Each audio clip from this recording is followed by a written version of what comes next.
भगत व्यवहार कैसा हो, यानी भगत का आचरण, भगत का व्यवहार कैसा होना चाहिए। निज धन के भागी जेते सगे बंधु परिवार, जैसा जाको भाग है दीजे धर्म संभार। आप भगत हैं, परिवार के मुखिया हैं, आपके जितने भी बेटा बेटी हैं, और कानूनी तौर पर जिस जिसके हिस्से में जितनी संपत्ति आती है, यदि आपके बेटे संपत्ति का बंटवारा चाहते हैं तो आपने उन सबको बराबर का हक देना चाहिए। यदि आपकी बेटियां भी संपत्ति में हक चाहती हैं तो कानूनन आपने उनको भी उनका हक देना चाहिए। यदि आपकी बहन भी आपकी प्रॉपर्टी में, अपने पिता की प्रॉपर्टी में अपना हिस्सा चाहती है तो कानूनन आप उसको भी दीजिएगा।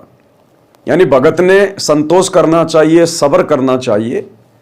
जो व्यवस्था परमात्मा ने यहां बना रखी है, और कानूनन जिन जिन लोगों का संपत्ति में हक होता है, हमने उनका हक मारना नहीं है, लड़ना झगड़ना नहीं है, मनमुटाव नहीं करना है, बैर भाव नहीं रखना है।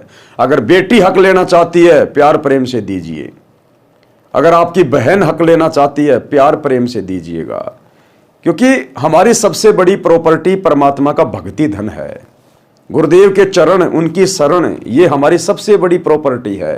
ये तो नकली प्रॉपर्टी है, ये ना किसी की हुई ना किसी की होगी। गुरुदेव कहते हैं 1 एकड़ जमीन का टुकड़ा, और लाखों लोग रजिस्ट्रियां करवा करवा के मर गए, लेकिन वो जमीन यहीं पड़ी हुई है। तो ये भी परमात्मा की दया से भगत की परीक्षा होती है। यदि आपकी संपत्ति में आपकी बहन हिस्सा मांग रही है, आपकी बेटियां हिस्सा मांग रही हैं, तो परमात्मा भगत की परीक्षा लेता है कि मेरा भगत कहीं दुखी तो नहीं हो रहा है कि बेटी को तो मैंने पढ़ाया लिखाया, नौकरी लगाई, या फिर उसकी मैंने शादी कर दी, इतना खर्चा कर दिया पहले, अब बेटी भी अपना हक मांग रही है। अरे बहन जिसकी कब की शादी हो चुकी है, उसके मन में भी लोभ आ गया, लालच आ गया, वो भी हिस्सा मांग रही है। कानूनन यदि उसका हिस्सा है, वो चाहे 10 साल बाद में मांगे। भगत का दायित्व है, कर्तव्य है कि अपने गुरुदेव पर विश्वास करके जितना उनका हिस्सा है उनको अवश्य प्रदान करें।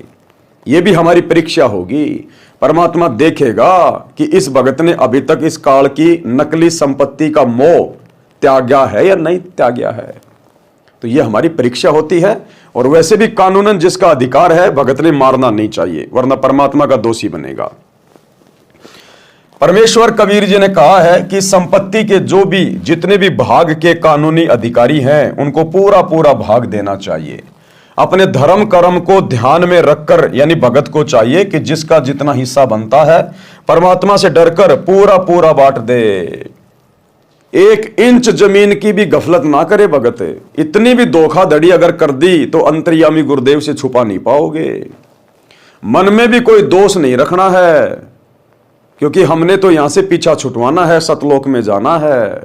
इसलिए जिसका जितना कानूनी हिस्सा बनता है, भगत ने बिल्कुल न्याय करना है।